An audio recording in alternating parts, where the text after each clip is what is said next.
May in general is going to be a really make it or break it month for the Blue Jays. There's a lot of games, big stretch coming in the middle of the month where there's no off days. We play the Yankees and the Orioles and Tampa. Uh, this is a really important month.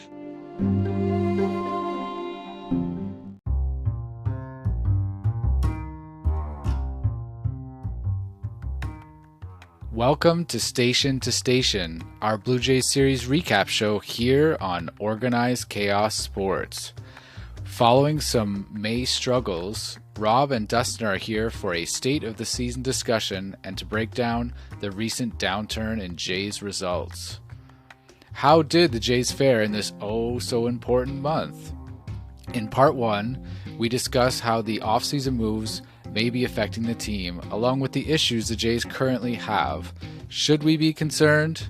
Stay tuned to find out more. Thank you for listening, and we hope that you enjoy.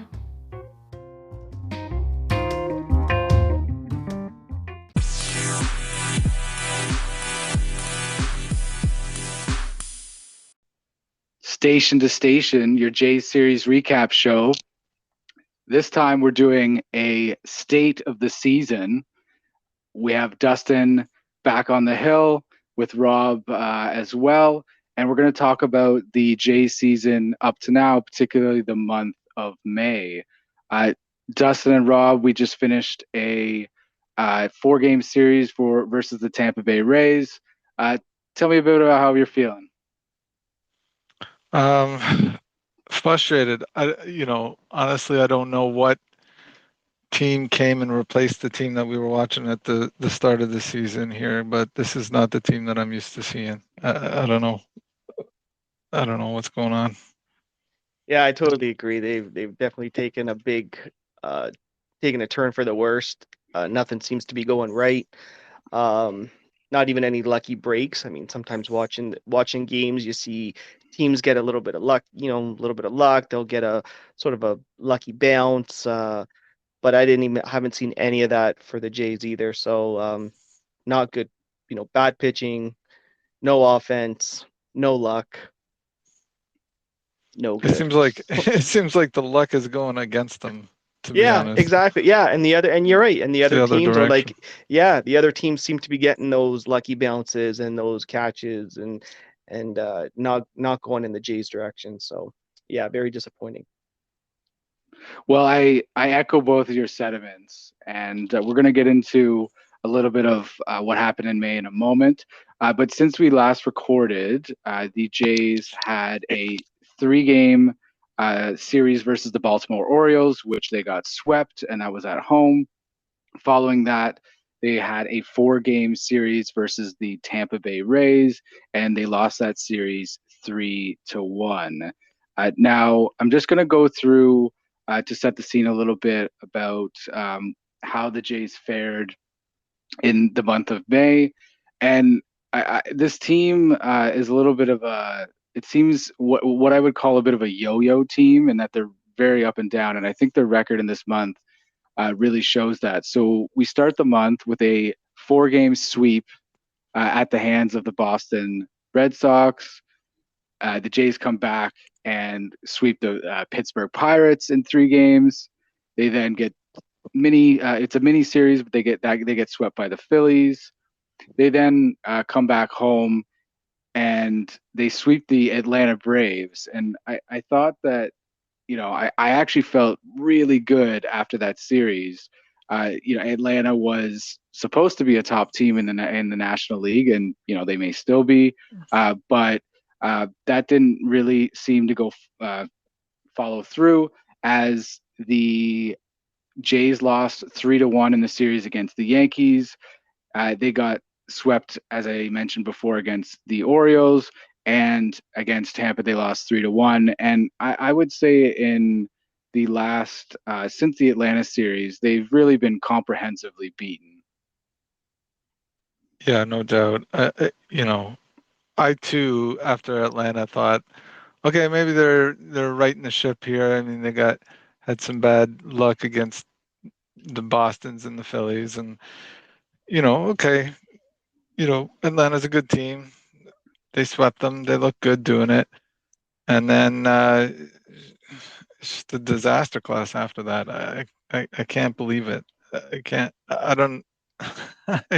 I'm really at a loss for words, to be honest, with the sloppiness of the play, especially. It just seems like on the base paths, they're not doing it. When they have runners in scoring position, they're not, you know, cashing them in. When they get those lucky bounces, like, the opposing shortstop throws it wide and okay, bases loaded, strikeout, inning over. Like, what are we or doing? What are we? or a double play. That Yeah, Yeah, usually a hallmark of the last month. yeah, your runners in scoring position is a big one. And yeah, hitting into those double plays. You get that single, that's fine, but what good is it if you're just getting a double play and getting two outs for the next batter? So yeah, yeah, disappointing. This last series, I'm sure we're going to touch on it soon, but I mean, even with their 20-1 win, um, I was not impressed. I mean, I don't think like they came out of the first few innings, and they showed some um, positivity with some of the offense, but I mean, you're also batting against a position hitter, and I don't care to see, five home runs in a game if you've gone 5 games with no home runs. So right. Spread them out a little bit. Jeez. Well, and I think we all kind of say that, hey boys, don't waste all those runs in one yeah. game, and it's No, that's not a thing, right? That's not no, I actually know. I know. what happens today. Yeah, well, it happened. They did waste. It seems like they did waste all their runs, Save them but up. Save them up for the next game. Yeah. Yeah. but so just to touch base on where we actually are right now, as we I guess currently speak. The Jays are 26 and 25, so still above 500, but they are in last place in the AL East. Now, I know there's a bunch of different topics that I know we all want to talk about. Let's talk about the off-season, I think, moves and maybe how they have played a role in this current team performance. I know, Rob, I think I'm going to let you start out here. I know you have a lot of thoughts on those moves and how they've affected the current team. Yeah, the one that sticks out the most is Gabby Moreno and Lourdes Gurriel going to Arizona and getting Dustin or getting Dalton Varsho. Uh, I mean, I've expressed it many times. I haven't been a huge fan of Kirk, and I wish that trade would have been Kirk instead of Gabby Moreno. I From what I'm hearing their stats right now in Arizona, they're doing extremely well, where Dalton Varsho is not really contributing well as we would have hoped.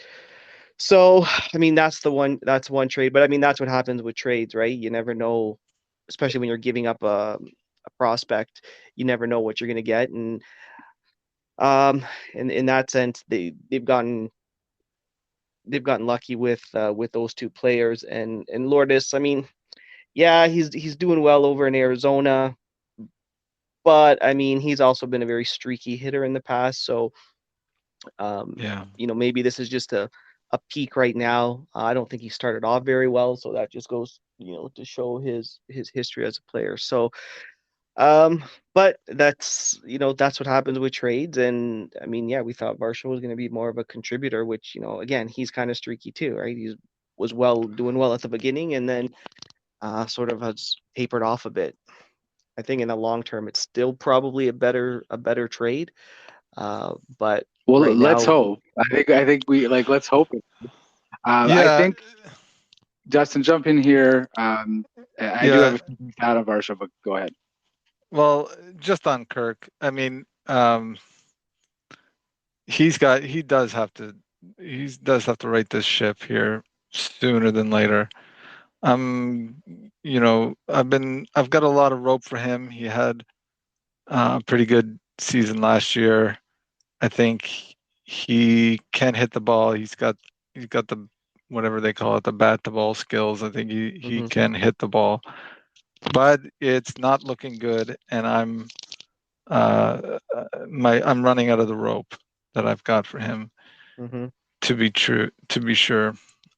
I guess the only thing I'll say about the trade is you're right.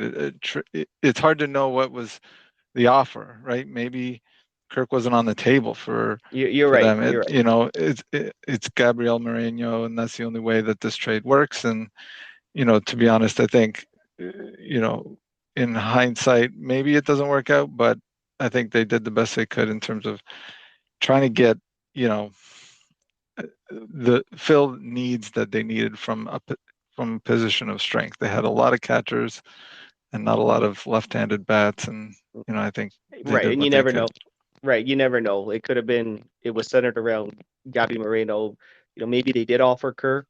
I mean, I think maybe they would have said, well, we know what we're getting with Kirk, so we don't really want to let him go.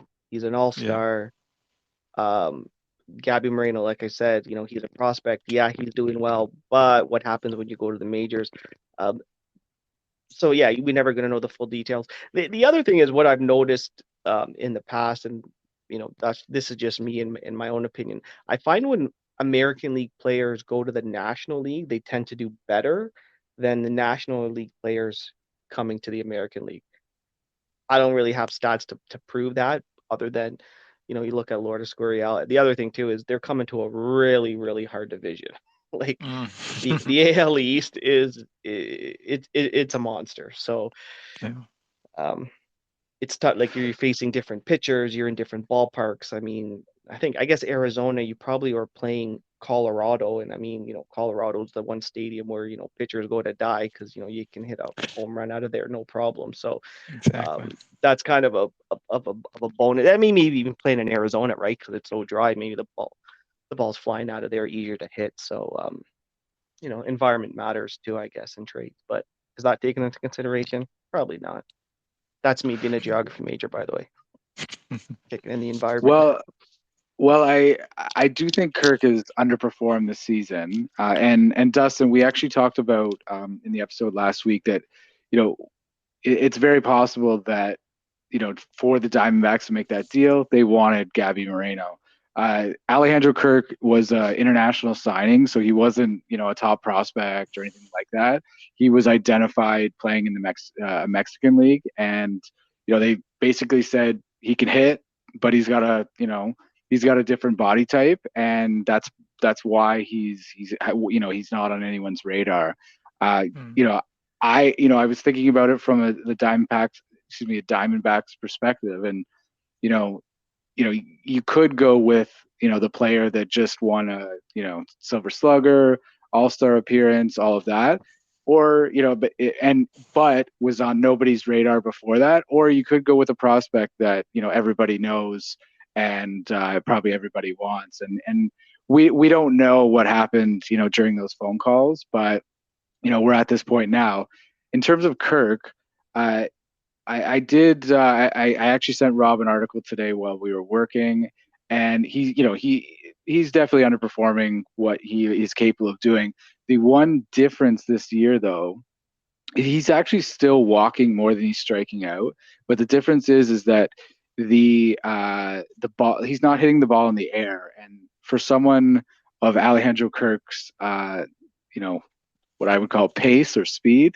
If the ball's on the ground, that's not really a good thing, Mm. and that's leading into basically where he sits right now, which is a 248 average, a OPS of 693. He's hit a couple home runs and has 12 RBIs. So I think definitely looking for a lot more from him in the season. And I it seems like he has the ability to. And now with Danny Jansen a little picking up a bit of an injury, he needs to seize that opportunity. Yeah, Yeah, I and think just to, sorry, just because it what we were talking about before kind of relates with Kirk is like he's not getting the ball out there. Now today I think he went 3 for 4 today with I think 3 singles, maybe a walk, or like 2 singles and a walk. But there, that goes to what point where we were just saying is, okay, he's hitting now, he's hitting on the ground, he's getting a single, but now he's on first, and then whoever happens to be behind him is now hitting into a double play, which is an easy double play. Like it's an easy out. So it's leading to that's another problem is, like we talked about, hitting into double plays. And Kirk, yes, he's hitting, but he's not getting it in the air. He's not getting the balls out. Like at least if you can hit for a double, at least you're on second, and maybe you advance, with a single or something, but kind of staying out of that double play. Yeah, I mean, a lot of this team's hitting on the ground. I think that's some of Vladdy's fault or problem, and I think that there's a lot of uh, problem with just the moving guys along and um, getting those stringed hits together. That's I just there's a lot of hits.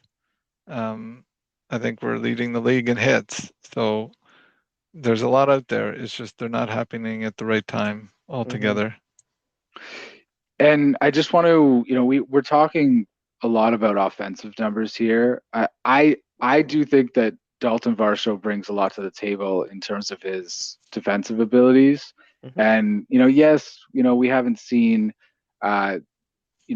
maybe the best of what Dalton Varsho has to offer at the plate. He seems to not be able to hit a high fastball, but I do, this is, I believe, his second or third full season in the majors. So he's still pretty young in terms of experience, right? And he, he's a good glove in the outfield, and he can play a little backup catcher if we need it. And really, he's fast. He's fast.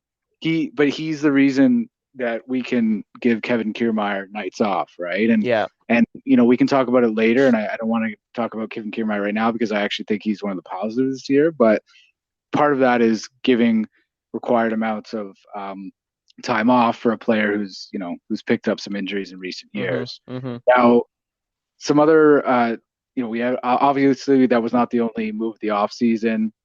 The Jays picked up Brandon Belt. I think Brandon Belt obviously had a pretty slow start to the season. Dustin and I were doing the strikeout counter, which we've since stopped because Brandon Belt's been playing quite well. I was there too. He's had a good May. Yeah, he's had a very good May. He's swinging the bat well. But I don't. I think he's kind of one of those. I don't know. I would say kind of neutral. Like he's not really doing. He's not doing bad. Is he? Setting the world on fire? Maybe not, but he's definitely played significantly better in the month of May. Any thoughts on Belt?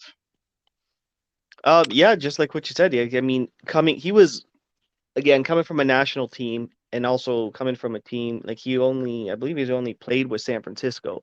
So that's a pretty tough transition, moving your family from a city that you've been with for, I think like 5 to 7 years or something. And then now you're coming to a whole different city, a different country, a different team. So it probably takes a while to get used to your surroundings and your bearings. So yeah, we were probably hard on him at the beginning.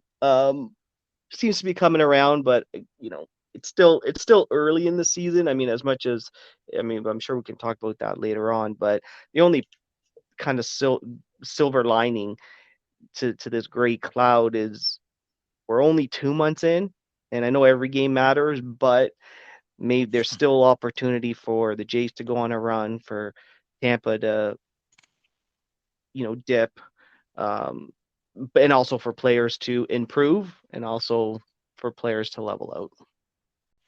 Yeah, I mean, if the season were a game, we're at the bottom of the third inning. I mean, there's a lot of game to play. Right. There's a lot of season to go, and I agree with you on Brendan Belt as well. I think that there's maybe a little bit of struggle moving to a different division, seeing some different set of pitchers, and he's kind of a slow starter. So I think that we brought him on board to, be that lefty bat off the bench. I think, this month of May has proven that he can do that. Hopefully he, like the rest of this team, needs to warm up a bit, and maybe we need some nice summer heat and warm us up, because I think I was trying to find earlier today, like where this season compares to 2022, in terms of like what was the record at this point last year. And I just didn't have time to look it up, but my gut tells me that we're probably around the same place. Maybe it's a little bit different in terms of this season was like a really good start, and then we've got this recent sort of drop off that has looked ugly. And last season was maybe a little bit of more of an extended slow start. But my feeling is that we were around this kind of just above 500 point at about the third way through, and then they really kicked it off in June, July, and had a really strong September, especially. So I'm hoping that that's kind of the character of the team, and that we can see that this year as well. All right, let's get into this team and let's talk about its current issues. So what I'm going to do, like, why don't we start with Dustin, and then we'll go back and forth in terms of issues plaguing this team right now as we stand. I think, for me, the one that just hits me as wanting to talk about is, it's kind of a nebulous one, and it's hard to articulate it exactly, but essentially it's like this weird kind of bad timing. I mean, I'm looking at, like we talked about earlier, that the hitting has been pretty good. If you look at the numbers, if you look at the hits that this team has, and just you know uh, across the board, across the lineup, there's no black hole necessarily. And same thing on the pitching side. I mean, we've had pretty impressive years. Well, Kikuchi's kind of fallen down a little bit here the last few starts, but Bassett, Gosman, um, and Barrios have all been really stellar. It's just like it doesn't come together as at the same time, in the right order, with the right timing to, like, how many times have we seen bases loaded get put down, like with less than a run scored? Yeah, Like, donut. Nothing.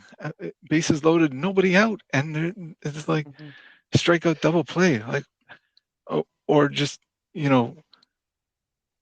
like happened today. I know Manoa didn't pitch very well today, but it just seemed like, I think there was one inning where they scored 2 runs without getting a hit. The Tampa did. Like, what is that? Like, I know it's a nebulous kind of frustrating point, but it just seems like there's just no no timing, no.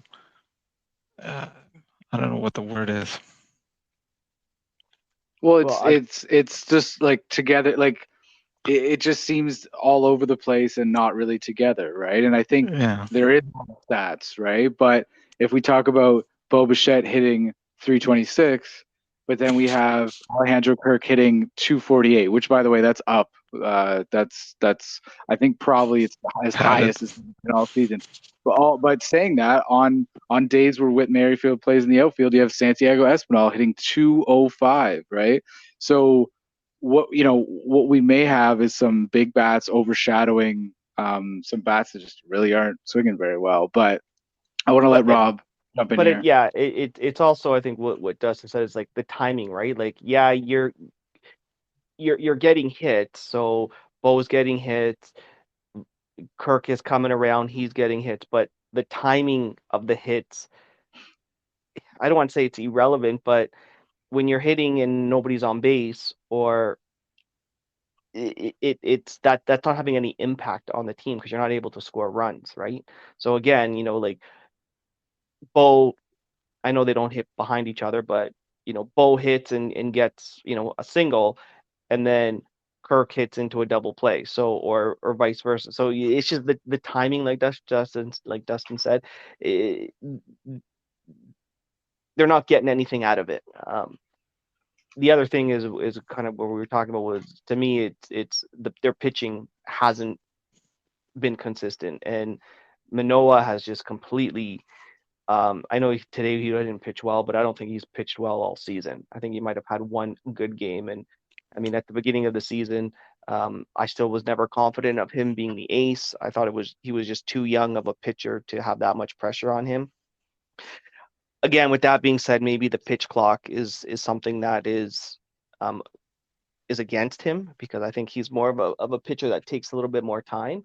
I know in today's games, um, like people were stealing from him, stealing bases. I think there was at least there's three that right off the top of my head that I can think of, and I think they were able to pinpoint exactly when he was going to throw, and with like 3 seconds left, they're like, "Yep, that's when he's throwing." And so he's got to mix that up. But I think the pitch clock is having an effect on him, and the pressure of him being. I don't know if I really want to call him a rookie, right? But again, came off of an all-star season. Hey, that's great, but was that the answer, to put him as an ace and put all this pressure on him? So you just wonder, if he was maybe the number 2 or number 3 guy, maybe things were a little bit different. Maybe he doesn't feel as much pressure, and maybe things were a little bit different. But I think pitching, even bullpen, hasn't been great. Now, granted, they got a couple of people, a couple of guys came back. I know, like um, Adam Simber came back, so maybe that's going to have a bit more of an impact on the bullpen. And then Hyunjin Ryu and Chad Green, they seem to be throwing some pitching sessions, so maybe they're going to be ready to go just after the All-Star break. That might add a bit more depth to the bullpen, but I think pitching is a huge issue with them right now. Well, that's actually where I was going to go with my improvement or what's plaguing this team, and basically Kevin Gausman and Chris Bassett cannot carry this team. And Jose Barrios, I think at times has pitched extremely well. Right now Barrios is 4-4, 4.22 ERA. His whip pretty good, 1.22, but he has his moments of madness, let's call it. So really, like, the two pitchers that have really been consistent are Gosman and Bassett, and 2 out of 5 starts. That's not a recipe for success. And Alek Manoah has been dog shit. Right, he has been utter dog shit this year. And now, not to say I'm not going to desert him. He's a young player, but he's not been good. And he is, after today, 1-5, a 5.53 ERA, and a 1.79 WHIP. That's really something. But Kikuchi is what he is. I believe Dustin kind of texted me that last night, and you're gonna get occasional start from him. That's good, depending on the team. Probably not gonna expect that against the Rays, but pitching, I think, is definitely a problem, and really you're not going to be able to out hit poor pitching. It just doesn't work that way. You can out pitch bad hitting. I think, like, you can stay in games and keep games really tight, but I just do not think you can out hit bad pitching. And I did some simple mathematics before our episode, and in the month of May, the Jays have allowed 109 runs, so that's 4.739 runs a game. So almost 5 runs a game are being thrown up by the opposition. Like, I don't know, that just doesn't seem like a recipe for success.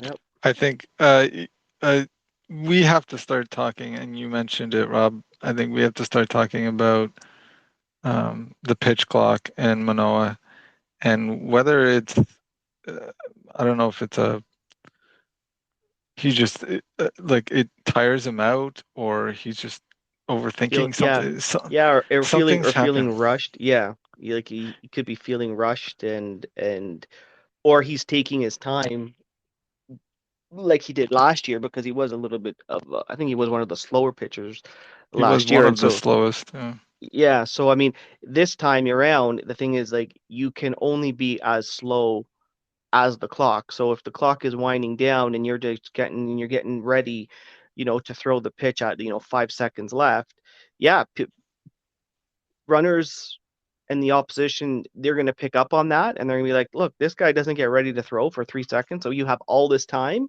So while he's still getting ready, let's steal a base. Yeah. That was today's game. And they totally picked up on it. And maybe he's just taking as much time as he can, but it's like, you can't do that anymore. You have to, not only do you have to know what your pitch selection is going to be, but now you have to know when to throw. Sometimes you got to throw at 8 seconds. Sometimes you got to throw at 7. Sometimes you got to be ready at 10 seconds.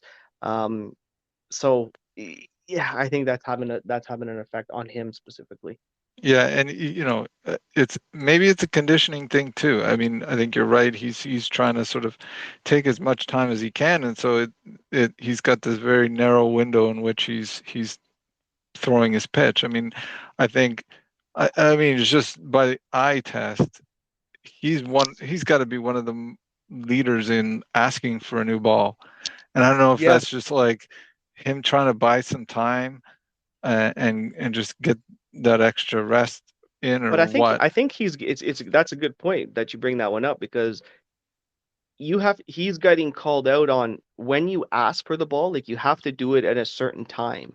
Yeah, So if he's asking before for it eight too seconds. late, yeah. So if they're asking to say, if he's asking for a new ball at 8 seconds, it's like, no, you can't do that. Like you got to Right. decide pretty quick whether you want one or not. And I think it's just his um, immaturity, maybe.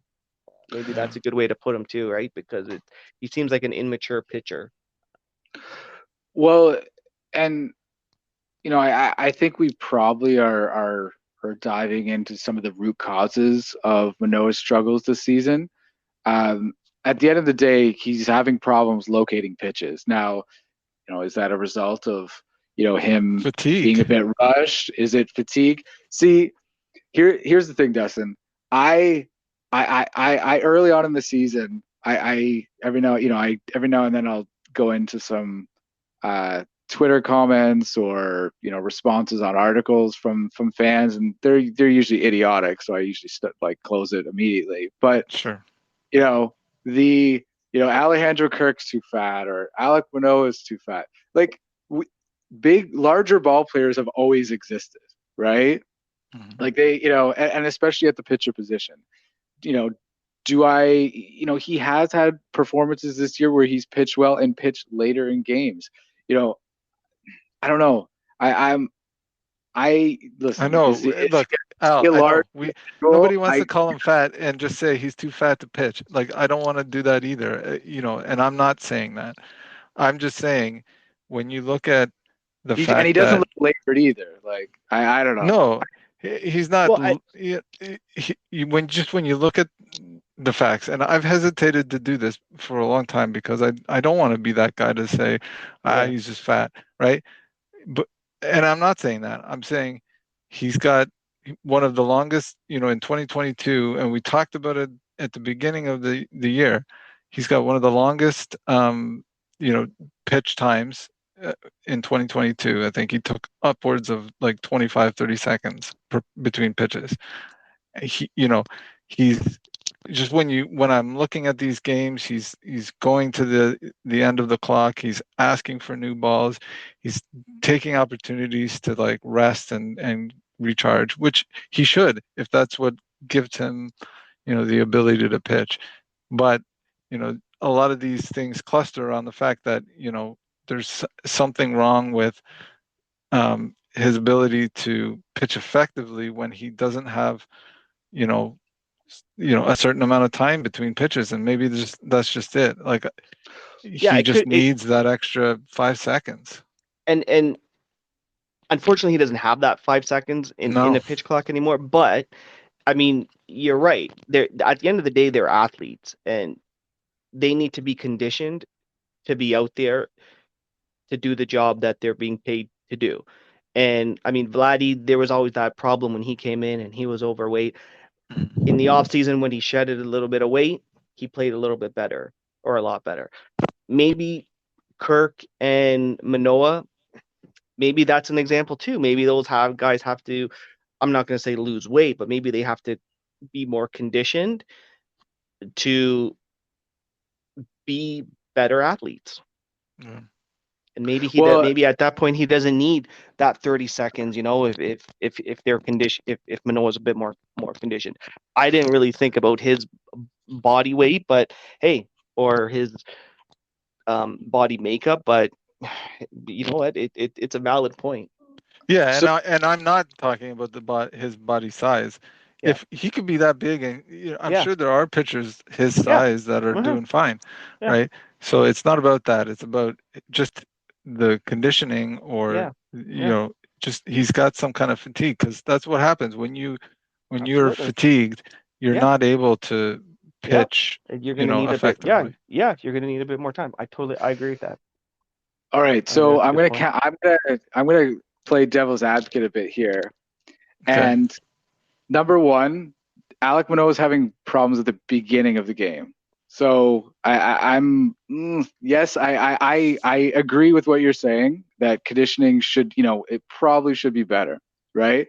But he's having a lot of problems at the beginning of the game where I don't like, if you're talking about, later in games, or maybe, second time through batters, that, he's having issues. But we're talking about, like, he's often running into trouble in the first or second inning. Also, is this an issue when he's taking all this time between pitches? Is this an issue of him being tired, or is this him being not comfortable in this new setting, right? And him feeling rushed. So I think both, Mhm. are good discussions, right? But from what I'm seeing and what you guys are saying, I generally think he's just not comfortable in delivering a ball in 20 seconds or 15 seconds or whatever. I think that other teams have probably picked up on the fact that he waits, as you said, Rob, until the 3 seconds left to deliver the pitch, Mhm. and they don't even look at him throwing. They know he's going to throw, and they Yeah. just go, Yeah. right. Yeah. So there's extra bases. But I definitely think this is something that we will keep an eye on. I don't know. To me, and again, like, the eye test, Manoah never really looks like super labored to me. Like, the most labored pitcher I've seen all season was Chris Bassett, and I don't know if he had that bug that the team had, but He he was Yeah. did. Yeah. He was Something was sick going. that Yeah. day. Something was going on oh, with him. Yeah. couple starts ago, that man was out on his feet. Like, he Yeah. was visibly, like, in, I don't, pain, and just like, I was surprised he was still going. So let's it is what, May 25th. Let's take this as a takeaway, and we'll come back to this discussion at the All-Star break. How about that? Yep. Fair enough. Just one last point. It's not necessarily about uh, him being fatigued for the length of time he's out there. It's like he throws a pitch, that's some effort that he's got to exert, and he needs a few beats to like get to build up to that next pitch. It's less about the time. It's more about pitch to pitch, and it just seems like a lot of the discussion earlier in the year was about like his mechanics are off. There's something mechanically wrong, and I don't know. I think it's got to be something to do with the pitch clock, him being rushed. All of that together is just throwing him off. Well, to say that there's like one reason why Alek Manoah is struggling, like, that Yeah. I would totally disagree with that as well. Like this is a professional athlete playing the highest level of baseball you can play. There's obviously going to be a lot of different reasons why this is happening, and we have seen good starts from Manoah. In the Bronx, he had a really good start. Even this past Saturday against Baltimore, where they had to take him out of the game, I felt bad for him. But I think he was in the fifth inning. I mean, he had like 2 earned runs at that point. Like he was pitching pretty He was well. all right. Yeah. Maybe if he win another inning and a bit, maybe that would have been something to build on. But not today. I don't think you can build on much today. Mm-hmm. No.